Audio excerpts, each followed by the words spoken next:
It is raining outside, which is the perfect time to talk about the Cambrian era, one of Earth's wettest periods in history. Now, multicellular life had been trundling along at this point for about 1 billion years, no big deal, but if we fast forward to about 540 million years ago, we see a sudden spike in biodiversity, most likely caused by changes in climate and algae and phytoplanktons pumping more oxygen into the atmosphere. Thus began the Cambrian explosion. All life at this point was still underwater. Living on land was still a very toxic concept, and most of that life were invertebrates, creatures without backbones. This ranged from sea sponges to jellyfish to the most well-known member of the Cambrian club, trilobites. Everyone in your nan has found a trilobite. Trilobites were one of the most successful animals life has ever known, and that is because there were some key evolutionary benefits to being an invertebrate.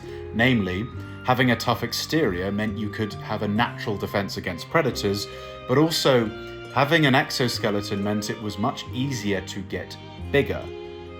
And bigger they did, because the Cambrian era evolved one of my favourite monsters, which was Anomalocyrus, Earth's first super predator, who was about 60 centimeters long.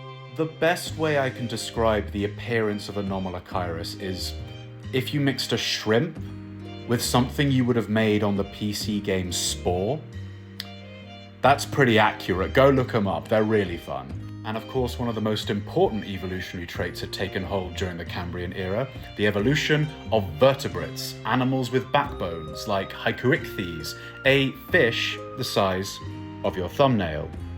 Vertebrates were small, soft-bodied creatures during the Cambrian era. They were alright. Anyway, more recent discoveries of fossilized ancient worms suggest that vertebrates might have evolved some 50 million years before previously estimated, which is so cool.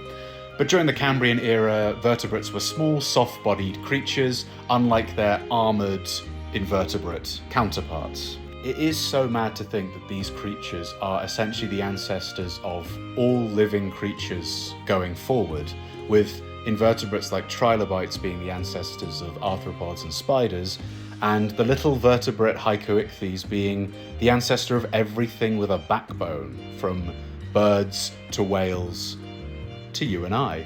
The Cambrian era would go on for another 60 million years or so until a series of extinctions would wipe out a lot of these beloved monsters.